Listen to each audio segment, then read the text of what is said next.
wa liqaulihi sallallahu alaihi wasallam fi haditsil musyi' thumma isjud hatta tatma'inna sajidan wa yakunu as-sujudu fi kulli rak'atin marrataini 'ala al-a'dha'i as-sab'ah al-madhkurah fi hadits Ibn Abbas radhiyallahu ta'ala anhuma wa fihi umirtu an asjuda ala sab'ati a'dhumin al-jabha wa asyara bi yadihi ila anfihi wal yadaini wa rukbataini wa atrafil qadamaini.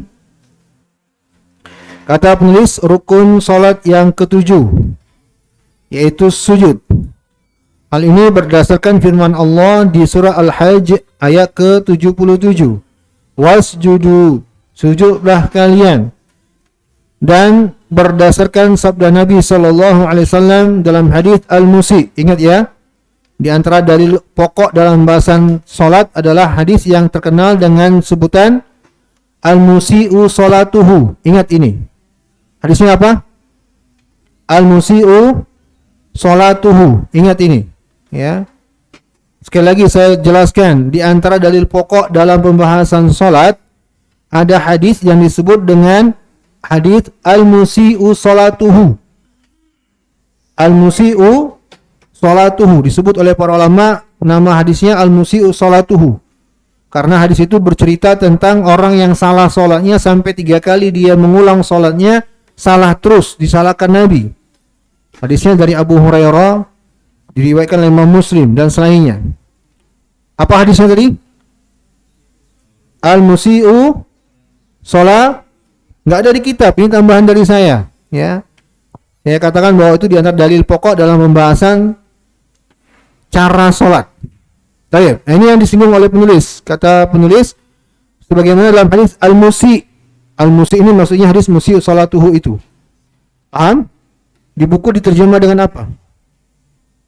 Buku yang pegang buku diterjemah apa itu? Berdasarkan sabda Nabi sallallahu alaihi wasallam dalam hadis setelah ayat di Al-Hajj. Ya. Yang salah salatnya ya, lebih tepat dikatakan yang salah salatnya. Masjud, kemudian sujudlah engkau sampai tumakninah dalam keadaan sujud. Dan kata penulis, sujud dilakukan di setiap rakaat 2 kali di atas 7 anggota badan yang disebutkan dalam hadis Ibnu Abbas. Ya, disebutkan dalam riwayat, aku diperintahkan untuk sujud di atas 7 anggota badan. Beliau katakan kening. Nabi berisyarat dengan tangannya ke hidungnya. Berkatakan kening tapi menunjuk hidungnya. Menunjukkan bahwa 2 sudah, kening dan hidung. Kemudian wal yadaini, 2 tangan, 2 telapak tangan maksudnya. Wa rukbataini, kedua dengkul kanan dan kiri, dan yang terakhir ujung jari jemari kaki. Hadis ini diriwayatkan Imam Bukhari dan Imam Muslim, dan ini dalam lafaz riwayat Imam Muslim. Hadirin yang saya hormati dan saya muliakan, inilah pembahasan kita untuk malam hari ini tentang rukun salat yang ke-7, yaitu sujud. Tentang sujud. Ada beberapa hal yang harus kita ketahui tentang sujud dan telah saya rangkum, bisa antum lihat di lembaran yang telah dibagikan, dan kita ucapkan jazahullahu khairan kepada Al-Akh Lutfi yang telah memperbanyak lembaran tersebut. Mudah-mudahan menjadi amal jariah untuk beliau. Baik, pembahasan tentang sujud. Di situ saya tambahkan poin-poin penting terkait dengan sujud. Saya dahului di situ bahwa sujud dan ruku merupakan salah satu bentuk penghambaan yang agung dan khusus hanya untuk Allah semata. Ya, kalau ditanya bagian salat mana yang paling penting, jawablah sujud. Ya, bagian yang paling terpenting dalam salat sujud jawabannya. Oleh karena itulah tidaklah dibenarkan sama sekali jika dilakukan untuk selain Allah secara mutlak. Nggak boleh. Mau bercanda, mau main-main, nggak boleh. Harus diniatkan karena Allah sujud dan ruku ini. Ya. Ini saya tekankan kenapa ada pernah kejadian di kampus, ya, di momentum ospek, senior nyuruh juniornya, orang yang mahasiswa yang baru masuk sujud kepada senior. Ini tidak boleh, kekufuran kepada Allah Subhanahu wa taala. Ya. Tidak boleh sujud dan rukuk dilakukan kepada selain Allah. Adapun dalam salat, sujud teranggap salah satu rukun salat. Hal ini berdasarkan ayat tadi disebut dalam kitab. Itu kelengkapan ayatnya di Al-Hajj ayat ke-77. Ya ayyuhalladzina amanu ruk'u wasjudu. Ya, wahai orang-orang yang beriman, rukuk dan sujudlah kalian. Diperintah oleh Allah untuk sujud. Dan sujud dilakukan di dalam salat. Maka berdasarkan ayat ini, sujud merupakan sesuatu yang keharusan, ya, rukun salat, ya. Tidak sah salat tanpanya. Kemudian Rasulullah sallallahu alaihi wasallam bersabda, ya, kemudian sujudlah engkau sampai tumaknina dalam keadaan sujud. Muttafaq alaih. Dan Imam Nawawi rahimahullah berkata, was-sujudu fardun binasil kitabi was sunnah wal ijma'. Dan sujud merupakan kewajiban berdasarkan Al-Quran, As-Sunnah, dan juga Ijma'. Baik, ini dalil yang mendahului untuk menjelaskan bahwa sujud adalah rukun salat. Poin pertama, pembahasan kita tentang sujud. Turun untuk sujud. Apakah mendahulukan kedua telapak tangan atau lutut? Apakah mendahulukan kedua telapak tangan atau lutut? Sebagaimana dimaklumi, ini diantara permasalahan yang masyhur, ya, sering menjadi diskusi polemik di sebagian kita. Terjadi diskusi yang sangat panjang dan perbedaan pendapat di antara para ulama ahli fikih dan juga ahli hadis. Saya katakan ahli fikih dan ahli hadis dalam masalah ini. Ada 3 pendapat. Berikut penjelasannya dengan beberapa dalilnya. Ada di layar. Terlalu kecil ya, Zul ya? Wow, kecil banget ya. Oh, nggak kebaca itu. Hah? Terlalu kecil ya?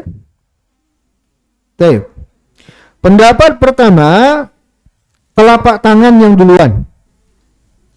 Dalilnya berdasarkan hadis, la yabruk ahadukum burukal ba'iri wal yada' yadayhi qabla rukbatayhi. Janganlah kalian turun sujud seperti menderumnya onta. Nah, di sini saya tambahkan faedah. Jangan mengucapkan doa keberkahan dengan kalimat mabruk. Jangan mendoakan keberkahan dengan mabruk. Mabruk itu dari kata ini, buruk. Ya, salah kalau ada yang mabruk mendoakan keberkahan. Mabruk itu menderumnya unta. Ya, barakallahu laka, barakallahu fi, kalau ingin mendoakan keberkahan. Ya, dan ini langsung saya dapatkan dari Syekh faedah ini. Ya, beliau pernah menegur salah seorang talib. Jangan mabruk itu salah kalau ingin doa keberkahan. Paham, ikhwan? Pernah dapat itu kan? Ya, sebagian ikhwan kadang mabruk. Salah itu. Mabruk itu menderumnya onta. Baik. Hendaklah ia meletakkan kedua tangannya sebelum lututnya. Hadis ini diriwayatkan Imam Ahmad, Abu Daud, dan An-Nasai. Tetapi untuk pendapat yang pertama ini, dalilnya adalah hadis yang dikritisi oleh para ulama besar. Ya, dikritisi oleh para ulama besar. Di antara Imam Bukhari, kata Imam Bukhari, Muhammad bin Abdullah bin Hasan, salah satu perawi hadis tersebut tidaklah memiliki mutaba'ah, dan saya tidak tahu apakah ia mendengar Abu Zinad atau tidak. Ini komentar dari Imam Bukhari menunjukkan hadisnya lemah. Ya, ketika Imam Bukhari mengatakan ini hadis tidak memiliki mutaba'ah, itu berarti perawi ini kalau ingin diterima hadisnya harus ada mutaba'ah. Ya, ada pendukungnya, ada syahidnya. Kalau nggak bisa diterima. Ini kritik dari Imam Bukhari. Imam Tirmidzi berkata, hadis ini gharib. Ya, kita tidak mengetahui riwayat hadis ini dari jalur Abu Zinad kecuali hanya dari ini. Tidak ada penguat. Ini gharib. Imam Ad-Darqutni, ya, dan gharibnya Imam Tirmidzi termasuk kritikan. Imam Ad-Darqutni berkata, Abdul Aziz Ad-Darwardi, salah satu perawi hadis tersebut, bersendirian riwayatnya dari jalur Muhammad bin Abdullah bin Hasan al-Alawi. Berarti zulumat fauqa zulumat, kegelapan di atas kegelapan. Bukan hanya satu perawi yang dikritisi oleh ulama besar. Ini pendapat yang pertama. Pendapat yang kedua, lutut yang lebih dahulu. Lutut yang lebih dahulu berdasarkan hadis, idza sajada ahadukum falyabda birukbatayhi qabla yadayhi wa la yabruk kaburukil fahal. Kalau ada di antara kalian yang ingin sujud, maka hendaklah memulai turun dengan mendahulukan dua lututnya sebelum kedua tangannya, dan janganlah ia turun sujud seperti onta. Dalam lafaz lain dari Abu Hurairah, annahu kana idza sajada bada'a bi rukbatayhi qabla yadayhi. Bahwa beliau apabila sujud, beliau mulai dengan kedua lututnya sebelum tangannya. Kedua hadis ini, hadirin, asalnya satu. Ya. Dari satu riwayat. Sebagaimana disebut riwayat tersebut oleh Ibnu Abi Syaibah. Yang juga Imam At-Tahawi, Imam Al-Baihaqi, dari jalan Muhammad bin Fudail dan Abdullah bin Sa'ad. Itu saya tebalkan nama Abdullah bin Sa'id.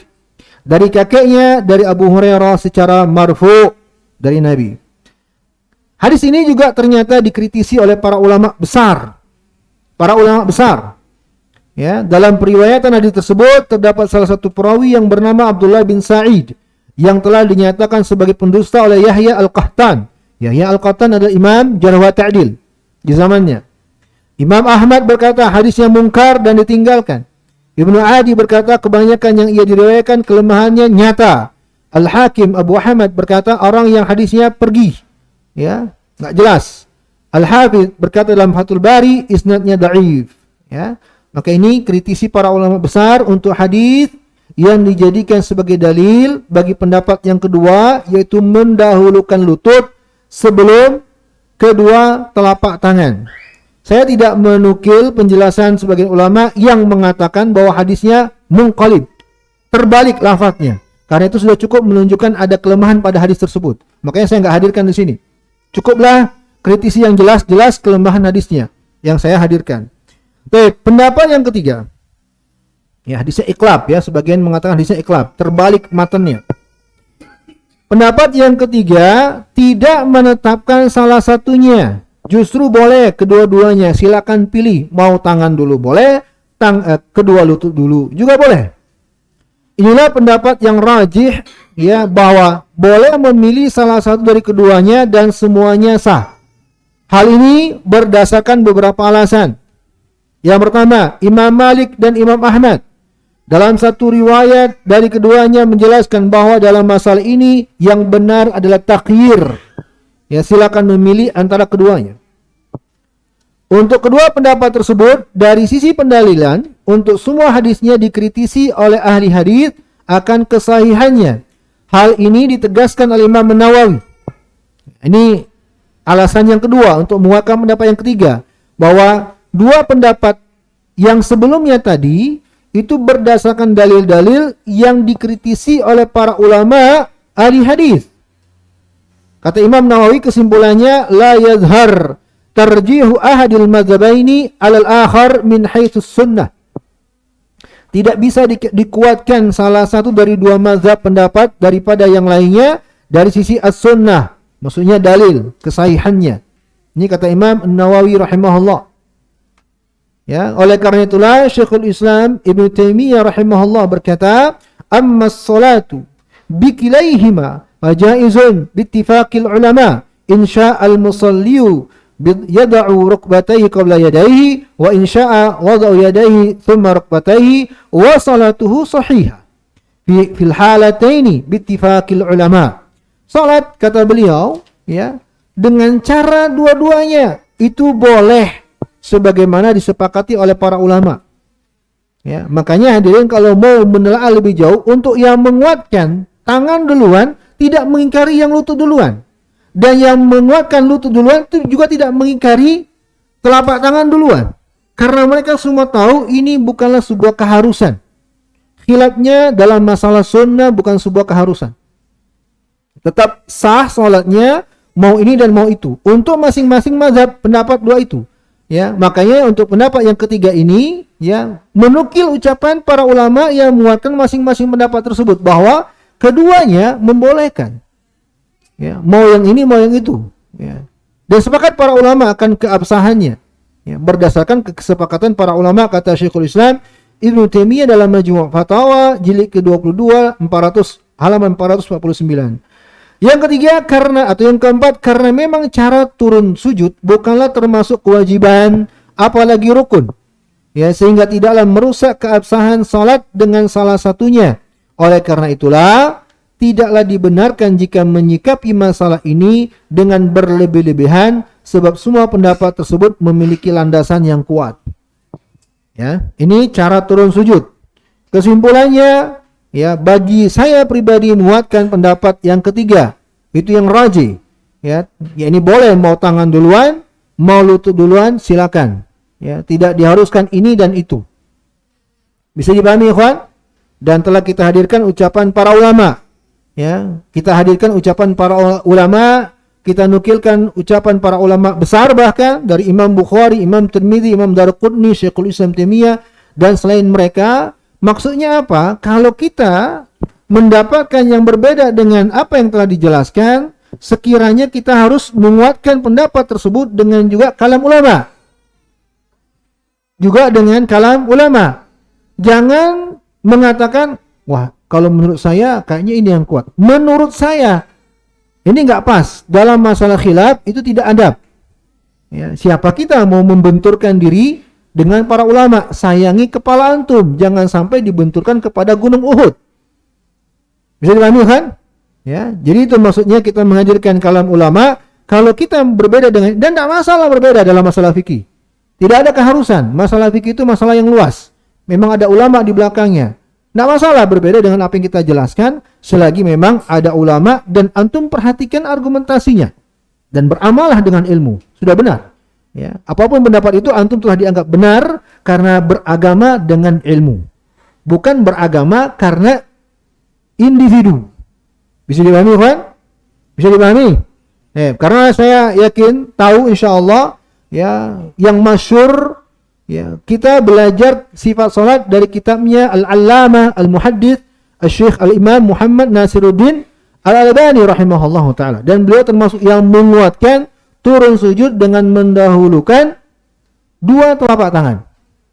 Ya, makanya kalau kita lihat ikhwan di mana-mana rata-rata mendahulukan kedua telapak tangan dengan gaya ini maju lagi begitu ya. Ya kan? Pernah ditanya, Ustaz apa dalilnya meletakkan tangan gini dulu terus ke depan?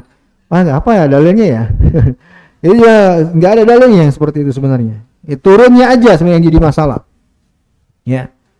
Dan saya yakin kita semua tahu masalah ini yang masyhur itu, tapi ketahuilah ikhwan bahwa untuk yang berpendapat tidak seperti itu ada ulama besar di sana.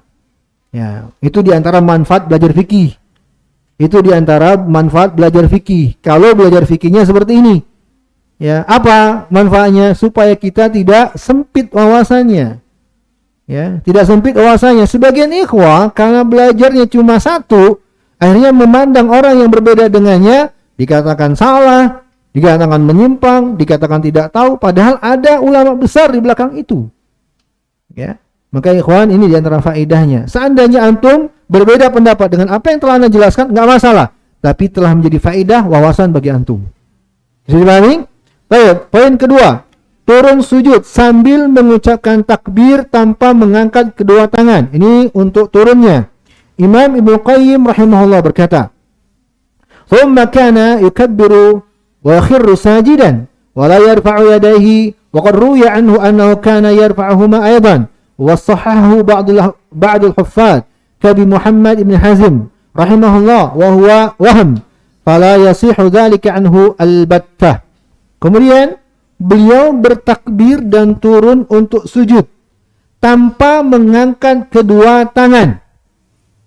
Ya, turun untuk sujud tanpa mengangkat kedua tangan. Telah kita bahas ikhwan, berapa tempat mengangkat tangan dalam salat? 4. Apa aja? Saat takbiratul ihram. 2. Mau ruku. 3. Bangkit dari ruku. Yang keempat, untuk rakaat ketiga. Baik. Makanya di sini kata Imam Ibnu Qayyim rahimahullahu taala, ya, beliau langsung mengkritisi. Memang ada yang meriwayatkan bahwa beliau mengangkat kedua tangannya juga, dan dikuatkan oleh beberapa ulama al-huffaz seperti Abu Muhammad Ibnu Hazm rahimahullah. Akan tetapi kata Imam Ibnu Qayyim, itu adalah kesalahpahaman yang benar adalah hal tersebut tidaklah sahih dari beliau, yang Nabi SAW sama sekali. Al-battah. Al-battah ini maksudnya sama sekali. Nggak ada yang sahih dari Nabi yang mengangkat tangan untuk sujud. Ya, mengangkat tangan untuk sujud. Baik, ini di Zadul Ma'ad jilid pertama halaman 215. Jadi turun sujud cukup bertakbir Allahu Akbar tanpa mengangkat kedua tangan. Paham? Harus sampai di sini. Baik, kita lanjut. Poin yang ketiga, sifat sujud. Perhatikan ikhwan, sujud haruslah dengan menempelnya 7 anggota sujud. Disebut sebagai 7 anggota sujud. Ya, dari anggota badan kita disebut dengan 7 anggota sujud. Berdasarkan hadis Ibnu Abbas radhiyallahu anhuma, ia berkata Nabi Muhammad sallallahu alaihi wasallam bersabda, umirtu. Ini hadisnya sudah kita baca di kitab. Aku diperintahkan untuk sujud di atas 7 anggota. Dahi, beliau katakan, Nabi mengatakan dahi, tapi tangannya begini, ikhwan. Perhatikan, dahi, ya, dahi, apa maksudnya? Dahi dan hidung. Ya, itu maksudnya dahi dan hidung. Beliau menganggap dahi ini juga termasuk seperti hidung, hukumnya harus ditempelkan ke tempat sujud. Ya, bukan salah sama sekali, tidak. Nabi SAW nggak mungkin ya dalam hal ini salah memberikan sesuatu yang tidak tepat. Tapi para ulama menyimpulkan, Nabi ingin menjelaskan bahwa kening itu sama dengan hidung yang harus ditempelkan ketika sujud ke tempat sujud kita. Kemudian yang ketiga, kedua telapak tangan. Kemudian kedua lutut, kanan dan kiri, dan yang terakhir ujung jari jemari. Benar 7? Benar 7 enggak? Hah? Kalau begitu kita runtut. Satu apa? Dahi. Nah, satu apa? Dahi. 2 hidung. 3 4 telapak tangan kanan dan kiri. 5 6 lutut kanan dan kiri. 7 ujung jari jemari kaki. Itu 7. Paham kan? Antum harus ingat ini. Kalau ada soal nanti ujian, oh iya, nggak lulus nanti antum. Nggak bisa menyebutkan 7 anggota sujud. Ya, jangan sampai salah. Ya, nggak naik kelas nanti. Ini masa-masa kenaikan kelas loh.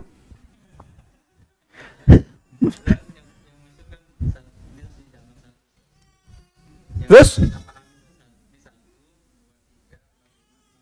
Enggak, jari jemari disebut dalam hadis wa atraful qadamain. Yang jadi poinnya itu atraf. Jari jemari, ujung jari jemari. Ya. Jadi yang satu di situ. Ini dipisahkan. Ya kalau mau begitu juga enggak apa-apa, yang penting bener anggota sujudnya bener gitu aja sih. Enggak masalah juga sebenarnya. Enggak masalah, yang penting bener anggota sujudnya.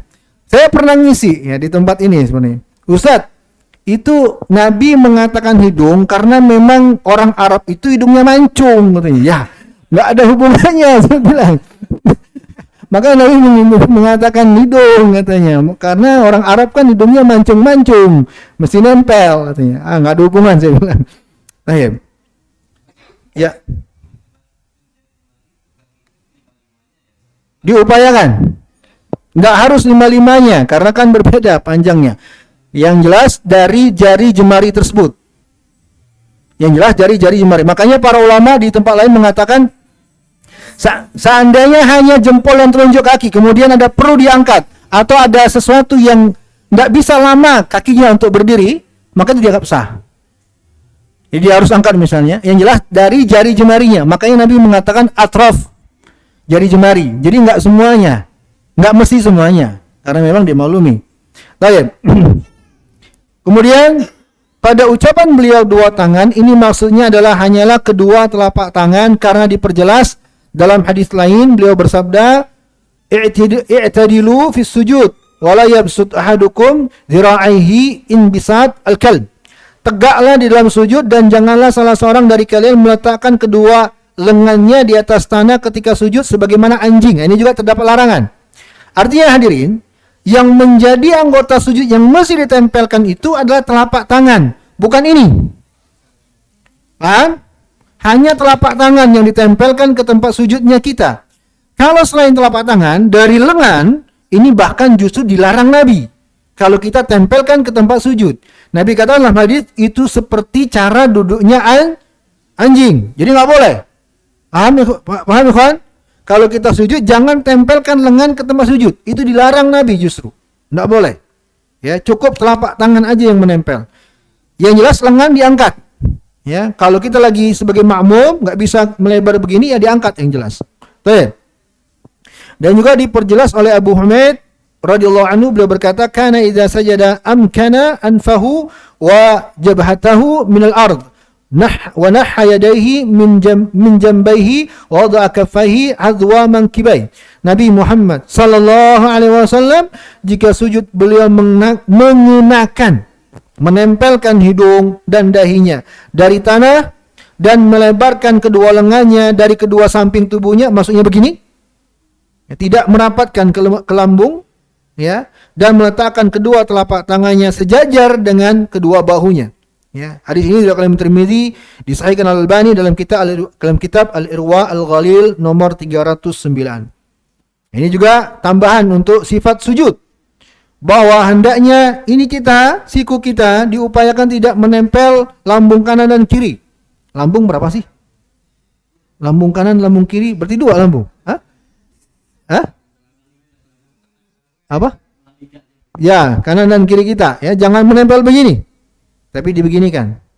Ya, tapi di situ ya saya kasih catatan kaki, ya, bahwa itu hendaknya kalau tidak mengganggu orang lain. Itu ada di halaman 5 nantilah. Baik, kita lanjutkan dulu. Bahwa yang diinginkan di sini yang ditempel itulah telapak tangan.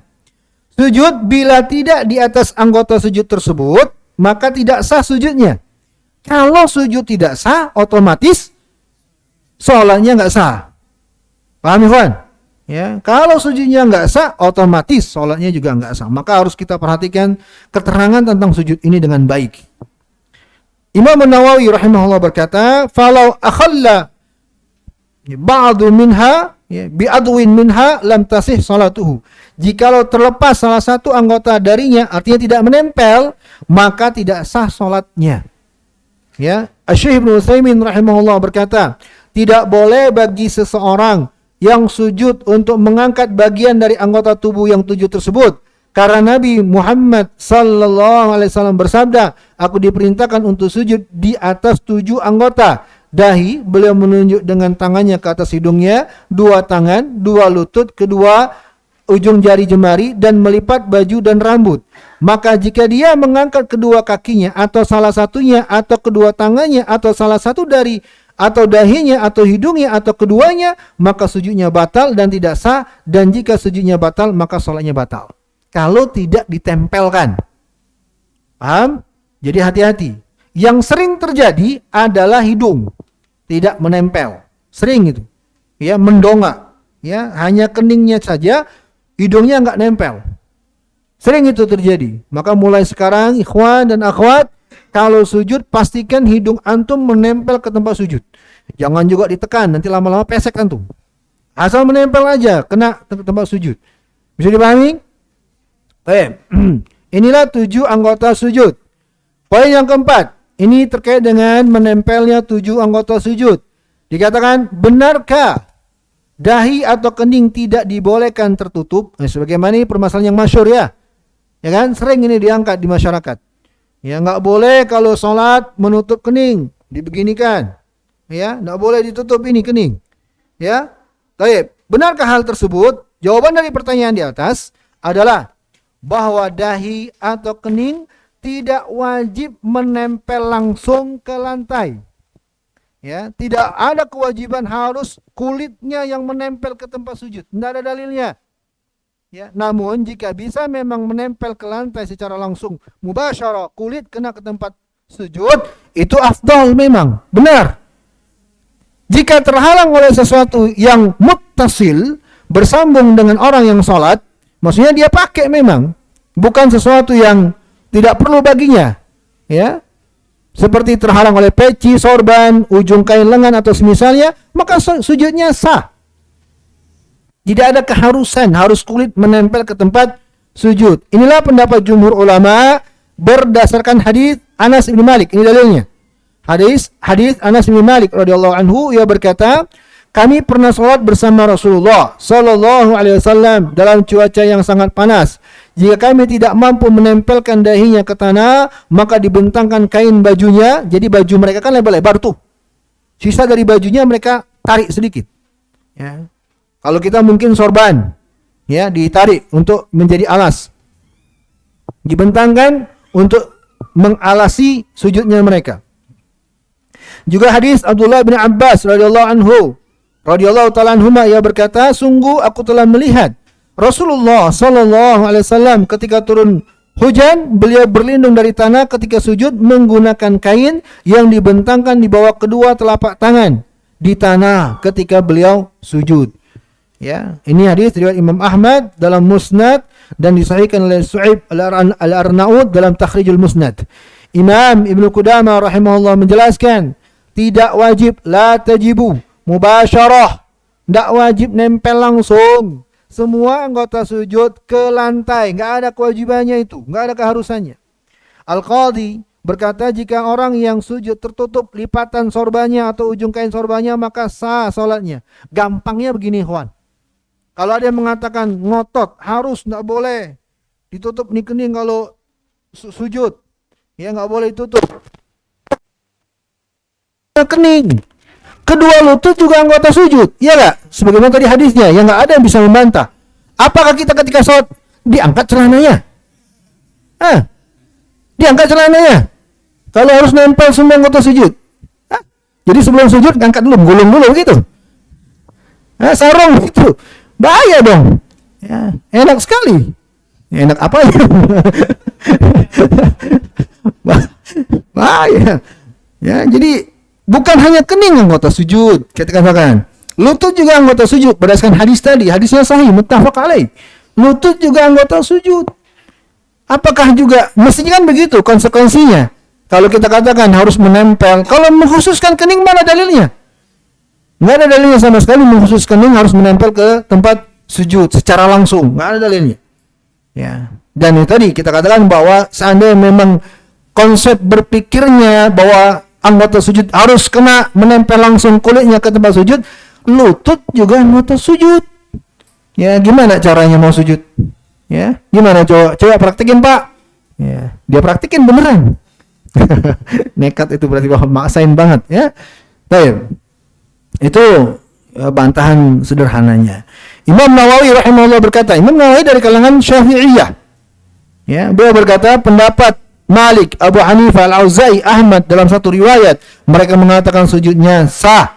Penulis kitab At-Tahdhib mengatakan ini adalah pendapat mayoritas ulama.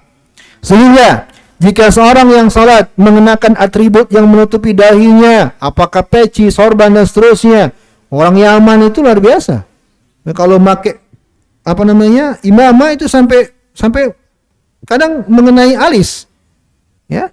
Begini, tebal lagi kadang. Ya. Baik. Saya tadi, maka tidak mengapa dan tidak perlu ditahan dengan tangan, enggak perlu dipaksa-paksain ketika sholat buka untuk sujud, enggak perlu. Itu yang tidak termasuk hajat dalam sholat untuk dilakukan. Karena justru terdapat larangan terhadap hal ini dari Ibnu Abbas radhiyallahu anhu, Nabi SAW bersabda, "Umirtu an asjuda ala sab'a la akaf sya'ran wala thawban." Aku diperintahkan untuk sujud di atas 7 anggota sujud dan diperintahkan untuk tidak menahan rambut atau pakaian ketika sujud. Artinya kalau rambut misalnya bagi yang punya rambut gondrong, tiba-tiba ke depan ketika sujud kan terus ke depan. Enggak perlu ketika sujud. Enggak perlu. Ya, enggak perlu. Apalagi ini enggak perlu dilipat. Perempuan ya pakai mukena, enggak perlu, biarin aja apa adanya. Karena memang dibutuhkan pakai seperti itu. Peci misalnya, memang begitu dibutuhkan. Ya udah biarin aja. Enggak perlu ya mengkhususkan supaya kening kena, itu enggak perlu. Bisa dipahami, kawan? Ya, itu aja sih bantahannya. Kita katakan bahwa kalau memang konsepnya seperti itu, maka dengkul juga harus ditempelin, ya enggak? Ya, mau antum kan enggak akan mau. Baik. Mau saya katanya. Ayo antum. Gimana antum kalau dia bilang mau? Sudah selesai majelisnya. Namun jika ia memakai peci atau semisal yang menahan rambutnya sehingga tidak menghalangi dan keningnya bisa menempel ke lantai, itu lebih utama. Imam Nawawi mengatakan, kalau seandainya antum pakai peci memang ya bentuknya begini, ya udah bagus sudah. Kan ada peci yang begini ya, apa namanya itu, koplo itu ya, yang memang terbuka, ya itu bagus, bagus. Kita katakan seperti kata Imam Nawawi rahimahullah, para ulama sepakat bahwa yang paling utama adalah kening menyentuh lantai secara langsung, itu bagus. Artinya kalau sudah memang terbuka dan menempel, jangan juga antum tutup. Ya, itu tidak benar juga. Paham ikhwan? Ya, karena memang bagus kalau sudah pakai meci yang koplo itu, keningnya terlihat udah bagus. Ya, atau orang pakai imamah diginikan, keningnya terlihat bagus sudah. Biarkan sujud seperti itu. Itu yang afdol. Itu yang afdol. Paham? Ya, tapi kalau antum pakai peci yang dari awal memang begini pecinya, apalagi peci nasional kan rata-rata begini. Atau imamah yang begini, menutup kening, udah usah dibuka, biarin aja padanya. Karena tidak ada dalil khususnya untuk mengkhusus kening terbuka. Itu pemahamannya. Paham ikhwan? Baik. Poin selanjutnya, posisi kedua tangan, telapak dan siku tangan serta kedua kaki. Untuk jari jemari tangan dalam keadaan dirapatkan, jari jemari rapat. Al-Qamah bin Wa'il meriwayatkan dari bapaknya radhiyallahu anhu, beliau berkata, idza raka'a farraja asabi'ahu wa idza sajada dhamma asabi'ahu al-khams. Senantiasa lihat ya, Nabi itu sallallahu alaihi wasallam jika rukuk beliau renggang. Nah, kalau rukuk begini. Tangannya direnggang bukan dirapatin. Ya. Kalau sujud beliau rapetin jari jemarinya. Ya, di sini diriwayatkan oleh Ibnu Hibban dan disahihkan oleh Syekh Al-Albani dalam kitab Sifat Salat. Dan telapak kaki dalam keadaan ditegakkan untuk bisa jari jemarinya menghadap kiblat. Ini ditanyakan oleh bapak tadi, ya apakah harus semuanya? Nggak mungkin bisa, karena panjang jari jemari kan beda. Gimana caranya? Antum, saya bayanginnya jari jemari kita kan yang kelingking apalagi pendek kan? Susah tuh mau menghadapkan semuanya ke kiblat. Panjang jari jemari kita berbeda akan sulit, tidak terbayangkan. Ya, tapi kalau bisa semuanya, masya Allah. Ya, kalau bisa semuanya, bisa nggak? Bisa ya kayaknya. Ya? Bisa. Tapi kalau bisa bagus. Itu yang diinginkan. Menghadapkan semuanya ke arah kiblat. Abu Humaid As-Sa'idi rahimahullah berkata, "Idza sajada wada'a yadayhi ghairu muftarish wala qabidhima wastaqbal bi atrafi asabi' rijlaihi al-qiblah." Maka jika sujud beliau meletakkan kedua tangannya dengan tidak merebahkannya, maksudnya tidak menempel begini ya. Tadi telah kita bahas. Dan tidak menggenggam jari jemarinya dan mengarahkan ujung jari kaki ke arah kiblat. Hadis riwayat Imam Bukhari. Kedua tangan direnggangkan, tidak dirapatkan ke perut. Tapi lihat nomor 4 catatan kaki di bawah saya tambahkan, namun apabila sebagai makmum hendaknya tidak dilakukan. Ya, karena hukumnya sunnah hal ini dan tidak mengganggu orang lain itu sebuah keharusan. Wajib itu. Antara wajib dan sunnah yang dilakukan? Yang wajib dilakukan. Jangan mentang-mentang tadi kata di sifat salat harus digini renggangkan, antum salat jamaah sebagai makmum, wah begini. Kanan kiri antum begini juga. Ya. Makin nantang. Wah.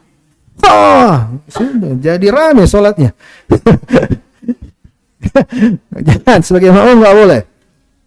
Makanya ada hadis Nabi ucapkan terkait salat. Ini lafaz Nabi sebut, Nabi ucapkan ketika beliau memerintahkan untuk merapatkan shaf. Karena dimaklumi ini saat-saat ketika ya kadang berpotensi egois hadir. Egois hadir. Ya, ketika merapatkan shaf. Setelah Nabi perintahkan rapatkan shaf kalian, luruskan, kata Nabi, walinu bi akhikum. Lemah lembutlah kalian dengan saudara-saudara kalian. Ya, kadang ada orang yang memaksakan diri, dia tekan sebelahnya untuk merapatkan shaf. Terjepit kaki sebelahnya. Aduh.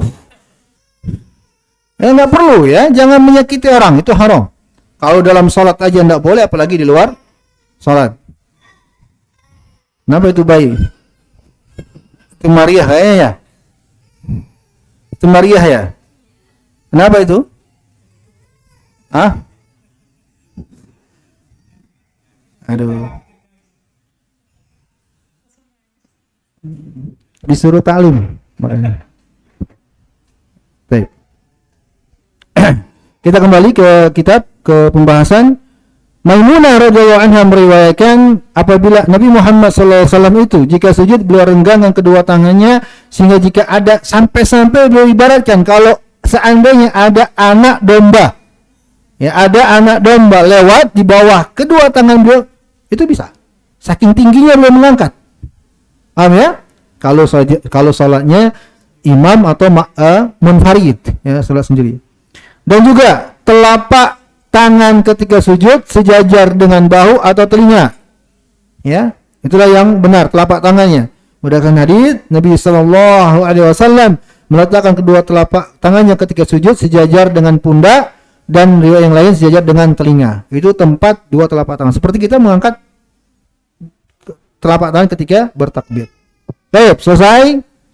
Poin selanjutnya, apakah kedua telapak kaki dirapatkan di saat sujud? Nah, ini juga termasuk permasalahan yang fenomenal, sering terjadi diskusi, ya. Apakah sering ditanyakan maksud saya, apakah kedua telapak kaki dirapatkan di saat sujud? Terdapat diskusi panjang dalam masalah ini. Namun ringkasnya ada dua pendapat. Satu merapatkan, yang kedua tidak merapatkannya. Pendapat pertama berdasarkan hadis Aisyah radhiyallahu anha. Dalam hadis Aisyah disebutkan faqad Rasulullah sallallahu alaihi wasallam wa kana ma'i ala firashi wa wajadtuhu sajidan rasan. Ini dia lafaznya yang jadi masalah di sini. Rasan aqibaihi mustaqbilan bi atrafi asabi'i al-lil qiblah. Aku kehilangan Rasulullah sallallahu alaihi wasallam. Masya Allah, ini istri yang salihah. Ya. Bangun tidur enggak lihat suaminya di samping, merasa kehilangan. Ya. Kata Aisyah, aku merasa kehilangan Nabi. Baru ditinggal tidur, ya, masya Allah, ya. Hendaknya para istri begitu, suaminya nggak ada di sampingnya, merasa kehilangan, masya Allah, ya. Kata Aisyah, aku merasa kehilangan Nabi SAW yang sebelumnya bersamaku di tempat tidur, ya, bukan malah disuruh pergi, ya, tidur di depan aja sana, masya Allah, ada, nggak ya? Lalu aku dapati beliau sedang sujud. Nah, kata Aisyah, merapatkan kedua tumitnya. Kalau antum bisa mencoret bukunya, yang jadi masalah lafaz itu. Rason akibaihi. Kalimat rason akibaihi ini yang menjadi permasalahan para ulama. Kenapa? Hadirin, untuk riwayat yang pertama ini dibawakan oleh Imam Tahawi dalam Al-Mushkil, Imam Ibnu Khuzaimah dan Imam Al-Hakim, dan disahihkan oleh Syekh Al-Albani rahimahullah. Ya. Tetapi untuk riwayat ini kesahihannya dikritisi para ulama ahli hadis.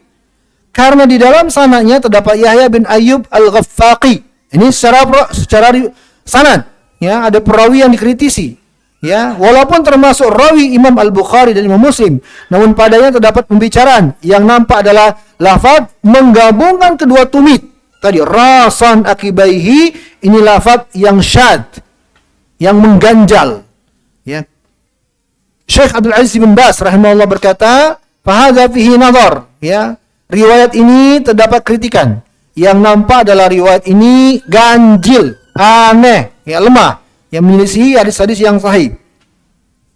Sehingga pendapat yang tepat adalah pendapat yang kedua, tidak merapatkan kedua tumit. Ya, jadi gini, hadirin, saya kasih penjelasan secara ringkas.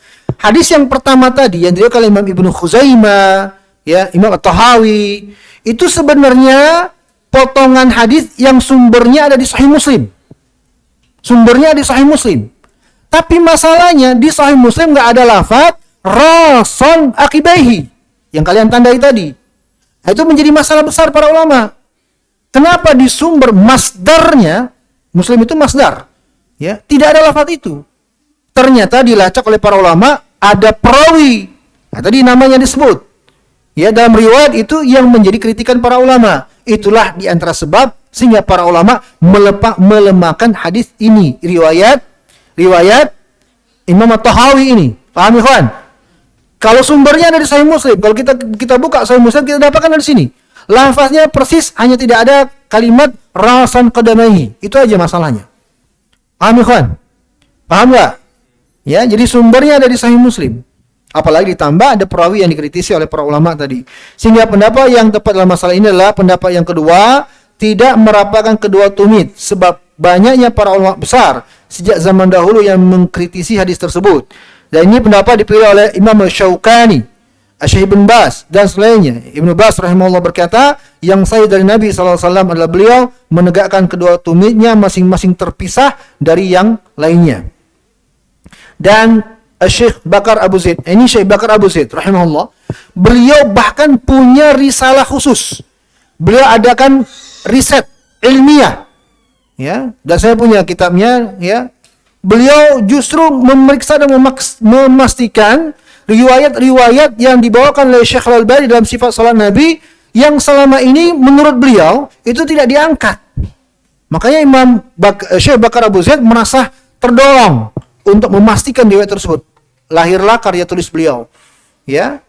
Ada la jadida fi ahkami shalah. Tidak ada masalah baru dalam hukum-hukum salat.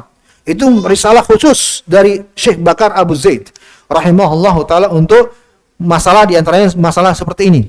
Ya, di situ saya hadirkan kata beliau rahimahullah, merapatkan tumit ini adalah pendapat hanya Imam Ibnu Khuzaimah yang mendatangkan riwayat dengan tambahan lafaz tersebut, dan ini termasuk indikasi riwayat tersebut adalah ada masalah. Oleh karenanya lah Imam Al-Hakim berkata, saya tidak tahu ada seorang ahli hadis yang membawakan riwayat dengan lafaz tersebut kecuali hadis ini saja.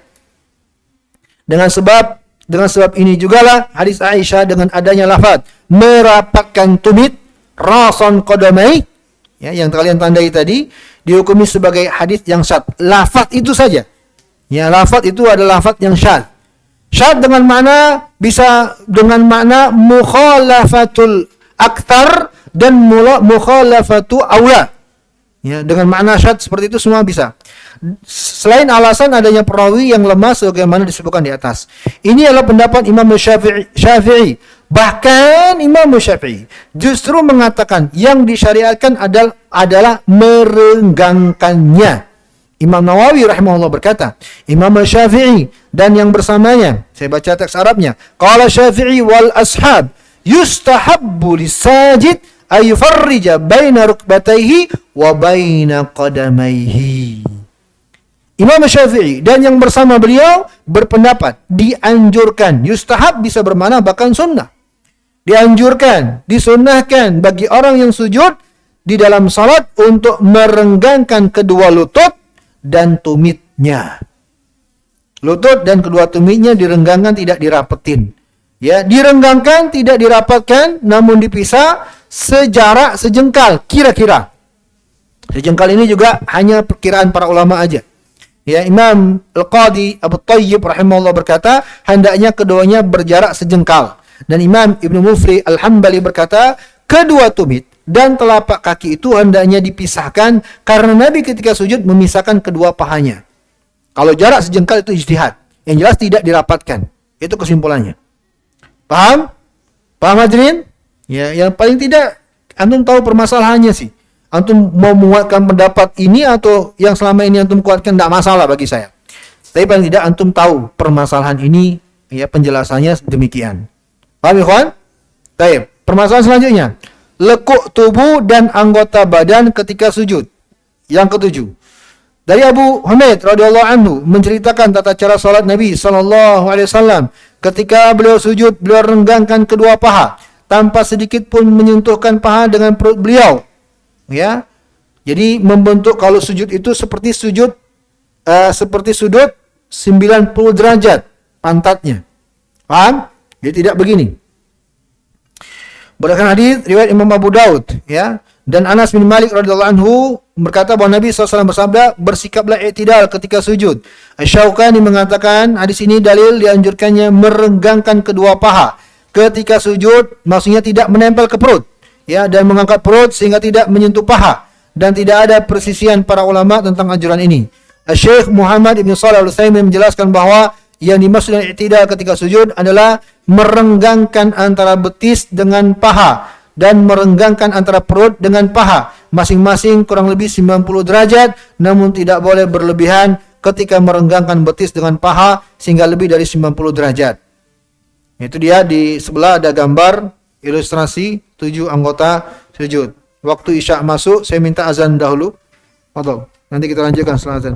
Sedikit kita selesaikan.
Baik.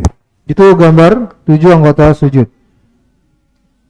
Mohon kesediaannya, Vicky atau siapa yang mau praktek ke depan sujud? Vicky, Masya Allah. Vicky. Iya ya, Masan Vicky ya. Iya, cocok. Menghadap kiblat. Ya, yang menjadi perhatian adalah sujud ini ya. Sujud ini antara perut beliau dengan paha, ini kakinya lurus, ini udah bagus. Jadi perkirakan membentuk 90 derajat. Tidak, coba antum mundur dikit, sujud. Nah, tidak seperti ini. Sehingga agak perutnya mendekat ke paha atau bakal menempel. Itu yang dikritisi oleh para ulama, yang tidak benar dengan sesuai hadis, tidak cocok, tidak sesuai dengan hadis. Kemudian coba yang benar kembali. Ya. Ini tangan yang kita bahas tadi tidak mendekat ke perut tapi dijauhkan. Ya, dijauhkan dari lambung kanan dan kiri. Ya, lambung kanan dan kiri. Ya. Baik. Telapak jari jemari dirapatkan, Vicky? Ya, dirapetin. Ya. Vicky mungkin akan mendapat yang merapatkan tumit. Nah, wawah ya. Baik, jazakallahu khairan. Jazakallahu khairan. Kita masuk pembahasan selanjutnya, bacaan ketika sujud. Di antaranya, saya katakan di antaranya, karena sebenarnya banyak ya. Silakan merujuk ke referensi yang cocok dan tepat khusus tentang zikir dan doa. Yang paling bagusnya kitab Hisnul Muslim. Ada juga kitabnya Ustaz Yazid Jawas, itu bagus. Sudah cocok dengan sehari-harinya kita. Zikir dan doa sehari-hari. Kalau bisa memiliki Tuhan, ya, itu bagus untuk antum punya waktu luang, buka zikir dan doa sehari-hari. Lengkap itu sudah. Di antaranya, subhanakallahumma rabbana wa bihamdika allahumma ighfirli. Ini muttafaq alaih. Atau subhana rabbiyal a'la wa bihamdi dan selainnya. Adapun terkait bilangan, ya, maka yang tepat adalah wajibnya 1 kali dan selebihnya sunnah. Adapun bilangan 3 kali bukanlah suatu keharusan, dikarenakan hadis yang menjelaskan zikir-zikir tersebut tanpa penyebutan bilangan secara validitas dan kesahihan. Ya, banyak yang lebih banyak adalah yang tidak menyebutkan bilangan. Ya, dan juga alasan yang sangat logis adalah adanya riwayat lainnya, lamanya sujud Nabi dan salatnya beliau, ya, sehingga tidak mungkin cuma 3 kali. Ya enggak? Ada riwayat-riwayat yang Nabi sujudnya lama. Nggak mungkin lah. Ya, sujudnya beliau selama itu baca subhana rabbiyal a'la wa bihamdi 3 kali. Nggak mungkin, nggak terbayang kecuali nggak mungkin kan? Ya pasti lebih dari itu. Baik. Ini bacaan ketika sujud. Yang diinginkan di sini adalah bilangan 3 kali itu bukanlah sebuah keharusan. Yang harus itu 1 kalinya. Paham ya? Untuk zikir-zikir atau doa-doa ketika sujud. Lebih dari itu boleh. Ya, kalau ulama Yaman kebanyakan mereka 10 kali mereka. Ya, 10 kali. Baik. Yang lebih dari 3 kali. Yang ke-9, bolehkah berdoa sesuai keinginan kita ketika sujud? Berdasarkan hadis Abu Hurairah radhiyallahu ta'ala anhu, Rasulullah sallallahu alaihi wasallam bersabda, "Aqrabu ma yakunul abdu min rabbih wa huwa sajidun." Kalau bisa hafalin ini hadis, ikhwan. Ya, ini bagus untuk dihafalin. Untuk menyerapi sujudnya kita. Ya, untuk menyerapi dan memaknai sujud kita. Nabi bersabda, "Aqrabu ma yakunul abdu min rabbih wa huwa sajidun fa aktsiru ad-du'a." Hadis riwayat Imam Muslim dari sahabat Abu Hurairah. Kedekatan yang paling dekat. Ya, posisi yang paling dekat antara hamba dengan Rabb-nya adalah ketika dia sujud. Maka perbanyaklah berdoa di saat sujud. Ya, perbanyaklah doa di saat sujud. Kembali ke permasalahan, bolehkah berdoa sesuai dengan keinginan kita di saat sujud? Ya, terdapat anjuran untuk memperbanyak doa dengan penyebutan bersifat umum seperti hadis ini. perbanyaklah berdoa pada saat itu. Maka dengan demikian tidak dibatasi hanya doa tertentu. Boleh berdoa sesuai dengan keinginan masing-masing. Ini pembahasan adalah pembahasan setelah doa atau zikir yang warid. Ya, paham Ikhwan? Doa yang diinginkan di sini adalah doa setelah doa dan zikir yang warid. Paham gak ini? Jangan antum langsung ketika sujud berdoa sesuai keinginan antum, tidak membaca doa atau zikir yang warid. Itu salah. Hadis ini terkait dengan doa tambahan selain doa yang telah warid dari Nabi SAW. Paham Ikhwan? Ya, seperti misalnya Subhana Rabbiyal A'la wa bihamdi. Itu dulu yang dibaca. Paham? Ya, jangan langsung berdoa dengan doa keinginan antum. Ya. Baik.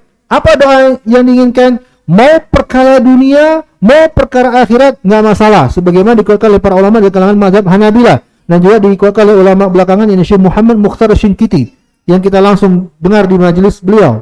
Ada yang bertanya, Syekh boleh nggak saya meminta jodoh ya kepada Allah di saat sujud? Boleh. Ya. Minta dimudahkan menikah. Baik. Dan ini juga berdasarkan hadis lain. Saya tambahkan sini, nggak ada di situ. Dari hadis Ibnu Abbas, Nabi SAW bersabda, "Ala wa inni nuhitu an aqra al-Qur'an raki'an wa aw sajidan." Nggak ada di lembaran itu, saya tambahkan ini. Fa amma ruku' fa'azzimu fihi Rabb azza wa jalla wa amma sujud fajtahidu fi du'a fa kuminun ayyustajaba lakum. Hadis riwayat Imam Muslim. Nabi bersabda, aku dilarang membaca Al-Quran di saat rukuk dan sujud. Nggak boleh baca Al-Quran dan di saat sujud. Nggak boleh baca Al-Quran. Kalau ada orang yang membaca Rabbana atina fid dunya hasanah wa fil akhirati hasanah wa qina adzabannar di saat sujud, boleh nggak? Kenapa nggak boleh? Kalau dia niatkan sebagai doa, kata Syekh Ibn Baz rahimahullah, maka boleh. Karena itu ayat adalah lafaznya doa. Kalau dia niatkan ayat, kalau dia niatkan doa, tapi kalau dia dalam rangka tilawah, ini yang diinginkan dengan hadis. Yang dilarang adalah tilawah. Kata Nabi, fa'amar ruku, adapun ketika ruku, fa'azimu fihi Rabb azza wa jalla, agungkanlah Rabb azza wa jalla. Dan adapun ketika sujud, maka bersungguh-sungguhlah kalian berdoa di saat itu, sungguh-sungguh. Hampir-hampir pasti dikabulkan untuk kalian doa ya di saat sujud. Ada di sini diriwayatkan Imam Muslim. Di sini ada faedah saya tambahkan, ini ditanya oleh Dzulqarnain di pertemuan yang lalu. Bolehkah atau adakah dalil tentang berdoa ketika ruku? Hadis ini jadi permasalahan. Ya, saya baca. Ketika Nabi mengatakan fa'amar ruku fa'azimu fihi Rabb. Adapun ketika ruku agungkanlah Rabb di saat itu. Ya, makanya bacaan ketika ruku adalah Subhana Rabb Biyal Azim, maha suci Rabb yang maha agung ya. Subhana Rabbiyal Azim. Sebab Nabi katakan fa'azimu, agungkanlah Rabb azza wa jalla di saat ruku. Bolehkah berdoa di saat ruku? Ada beberapa pendapat di antara para ulama. Ada yang mengatakan terlarang secara mutlak. Ada yang mengatakan ya hanya sebatas dengan doa-doa yang warid. Namun yang masyhur adalah pendapat ulama yang mengatakan makruh dan yang boleh. Ini dua pendapat yang masyhur. Ada yang mengatakan makruh, ada yang mengatakan boleh. Yang kita rajikan wallahu taala alam bisawab adalah bolehnya. Bolehnya berdoa ketika ruku dengan doa yang kita inginkan. Karena adanya riwayat dari sahabat Ibnu Mas'ud radhiyallahu taala anhu. Adanya riwayat dari Ibnu Mas'ud radhiyallahu taala anhu ya yang dibawakan Imam Ibnu Abi Syaibah dari Yahya Ibnu Al-Jazzar bahwa Ibnu Mas'ud ketika rukuk membaca Rabbighfirli. Ya Allah, ampunilah dosa-dosaku. Ibnu Mas'ud berdoa. Ya. Kan bukan zikir yang diajarkan Nabi, ya kan? Kalau zikir yang diajarkan Nabi, Subhana Rabbiyal Azim. Ibnu Mas'ud tambah Rabbighfirli. Maka disimpulkan oleh para ulama berdasarkan perbuatan Ibnu Mas'ud ini boleh kalau ingin berdoa ketika ruku. Nah, ini pendapat yang kita kuatkan wallahu taala alam bisawab dan juga dikuatkan oleh sampai-sampai Imam Bukhari. Imam Bukhari membantah pendapat yang mengatakan makruhnya berdoa ketika ruku dengan menulis sebuah bab khusus dalam sahihnya. Ada di Sahih Bukhari sebuah bab yang kata Imam Bukhari judulnya bab ad-du'a fir ruku. Bab berdoa ketika ruku. Kata para ulama, kata Imam Ibnu Hajar, Imam Bukhari membuat bab ini mengisyaratkan bantahan beliau untuk ia mengatakan makruhnya. Dengan kata lain, Imam Bukhari termasuk yang menguatkan bolehnya berdoa ketika ruku, dan juga dikuatkan oleh Imam Ibnu Taimiyah rahimahullahu taala. Baik. Kita akhiri poin yang ke-10. Bolehkah berdoa dengan ayat Al-Quran dan bahasa selain Arab? Ya, kalau tentang Al-Quran sudah kita bahas. Tentang doa selain bahasa Arab ketika sujud atau ketika ruku atau sebelum salam. Ya, bahasa apa selain bahasa Arab? Ya terserah mau bahasa apa.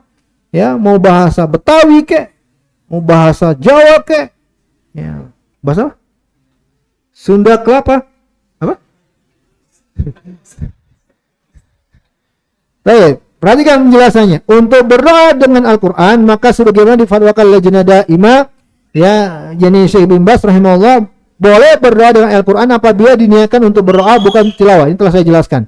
Adapun berdoa dengan bahasa selain Arab, maka yang paling baiknya adalah berdoa dengan riwayat-riwayat yang sahih. Namun karena ini masalahnya adalah masalah doa yang datang dengan lafaz umum, Nabi bersabda, perbanyaklah berdoa di saat sujud. Itu artinya boleh saja jika berdoa sesuai permintaan. Hanya saja tentang memanjatkan doa tersebut, bolehkah jika tidak dengan bahasa Arab?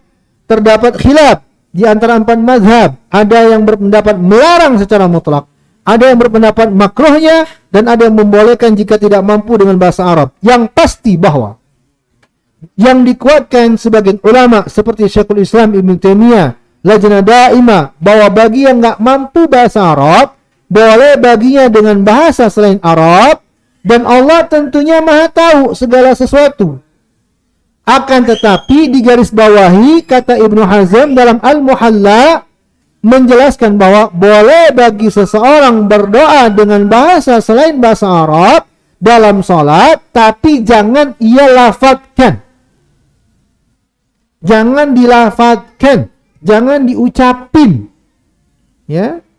Karena kalau dia ucapkan, itu teranggap berbicara dalam sholat, dan itu batal sholatnya. Ya. Sebagaimana ulama ada yang memakruhkan dan bahkan membatalkan sholat sebab ia dianggap berbicara dalam sholat.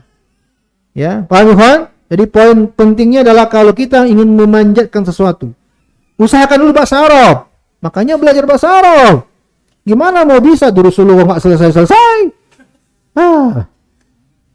Gimana ceritanya ini? Belajar bahasa Arab. Ya, kalau nggak bisa, tanya yang bisa bahasa Arab. Ustaz, tolong bahasa Arabkan ini. Nah, nanti dapat bahasa Arabnya, panjatkan itu. Karena doa dan zikir itu kan yang paling afdalnya dengan menggerakkan lisan. Ya kan? Kalau nggak bisa juga, malu juga misalnya nanya, ya udah, Allah maha tahu. Panjatkanlah dalam hati. Dan Allah maha tahu. Nggak usah khawatir. Ya, yang terbetik saja Allah maha tahu.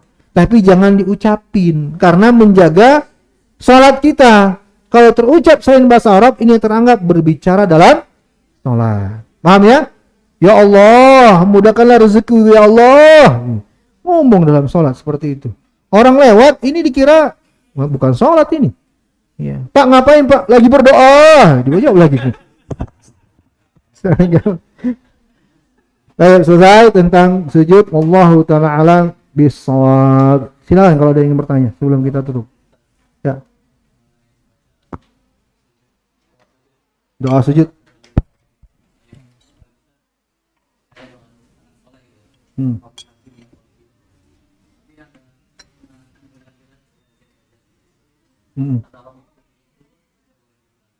Apa?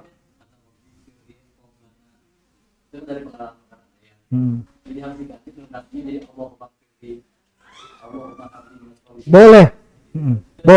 Boleh. Tapi jangan dia niatkan larangan. Iya, bagus. Tapi jangan niatkan merubah ayat Al-Quran. Bahaya itu. Ya, niatkan doa. Nggak apa-apa, nggak masalah. Karena para ulama juga mengkritisi ketika ada orang yang berdoa untuk orang tua itu apa? Rabbighfirli wali walidayya warhamhuma kama rabbayani Sigara. Ada yang mengganti sigara. Kalau ini merubah Al-Quran haram. Kufur bisa. Kalau merubah Al-Quran nggak boleh. Tapi dia niatkan untuk doa nggak masalah. Nggak apa-apa, insya Allah. Ya, dalam rangka menjaga supaya tidak terjadi larangan. Tapi tadi Syekh bin Bas telah kita bacakan ya. Kata Syekh bin Bas boleh dengan niat jangan tilawah. Nah, jangan tilawah, tapi niat dalam rangka berdoa. Wallahu ta'ala alam bissawab. Ada lagi yang lain? Ya. Halaman 4.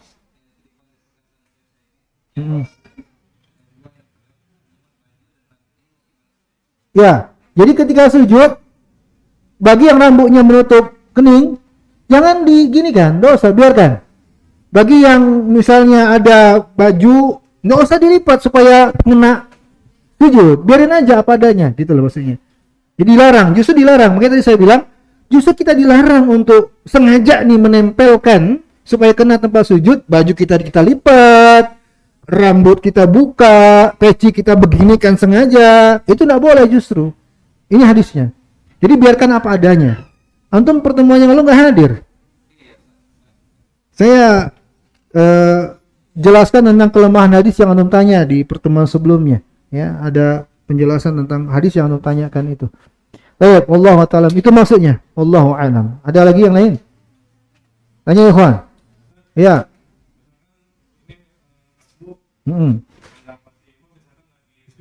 Kita mulanya itu sedekap dulu atau sujud itu. Yang antum tanyakan bersedekapnya atau takbirnya? Sedekap dulu atau langsung posisi sujud gitu. Baik, saya lempar ke forum. Apa jawabannya? Hah? Berapa kali takbir? 2 kali. Takbir yang pertama? Takbir apa ini? Ihram. Takbir yang kedua? Takbir intikal. Itu 2 kali takbir. Kalau bersedekapnya nggak perlu. Karena bersedekap itulah posisi berdiri. Sementara kita bukan mau berdiri, tapi kita mau sujud. Jadi nggak usah bersedekap. Bertakbir 2 kali. Allahu Akbar. Lurus tangannya. Takbir yang pertama takbir apa ini? Ihram. Langsung takbir lagi. Takbir yang kedua ini takbir apa namanya? Intikal. Takbir perpindahan gerak. Nggak perlu bersedekap. Sebagian ulama mengatakan justru nggak boleh bersedekap. Kenapa? Karena bersedekap itu mengisi imam. Imam bukan posisi berdiri sekarang. Imam posisinya sujud. Sementara sujud tidak bersedekap. Tidak usah bersedekap, langsung sujud. Begitu. Paham ya? Baik. Ada lagi yang lain? Tetap 2 kali takbir. Paham ya? Sudah kita rincikan ya di pertemuan sebelumnya. Nggak masalah mau. Nggak masalah. Yang penting. Oh, capakan begini. Allahu Akbar, Allahu Akbar langsung. Ini nggak mesti lurus dulu. Allahu Akbar, nggak perlu juga. Nggak masalah insya Allah. Ada yang lain? Tanya ikhwan. Diskusikan. Kalau memang antum ada yang mengganjal, kita coba diskusikan. Ya. Al-Fatihah, ya. Bahkan di luar sholat juga dianjurkan. Antum baca Al-Quran, baca Al-Fatihah, tidak di dalam sholat juga dianjurkan membaca amin setelah Al-Fatihah. Setiap selesai membaca Al-Fatihah. Kenapa? Karena Al-Fatihah itu adalah surat yang mengandung doa. Aminnya untuk doanya.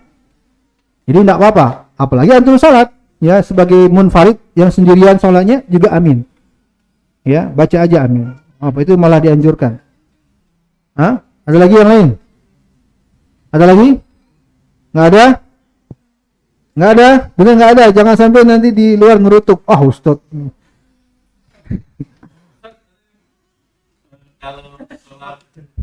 Anda nggak terpaksa kan bertanya?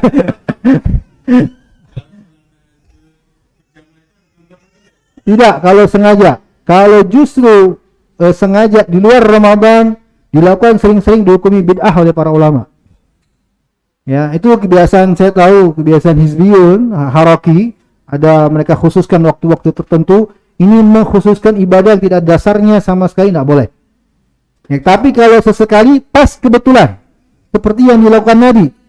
Nabi pernah nginap di rumah salah seorang sahabat. Ini nginap, bukan niat untuk salat tahajud jamaah, nggak ada niat itu. Beliau bangun di tengah malam, sahabat ikut, itu nggak masalah. Bukan sengaja untuk jamaah. Salat tahajud berjamaah itu cuma di Ramadan, yang dilakukan dengan terus-menerus secara khusus, cuma di Ramadan. Di luar Ramadan Jangan dirutinkan, jangan sengaja, jangan dijadwalin, jangan diumumin. Ya. Umuman, sujud tahajud berjamaah. Setelah itu ada rumunan. Ada bakar-bakar, makan jagung bersama. Tidak lagi ada pertanyaan. Allahu ta'ala bisawab. Kita akhiri subhanakallahumma bihamdika. Asyhadu an la ilaha illa anta astaghfiruka wa atubu ilaik. Walhamdulillah. Wassalamualaikum warahmatullahi wabarakatuh.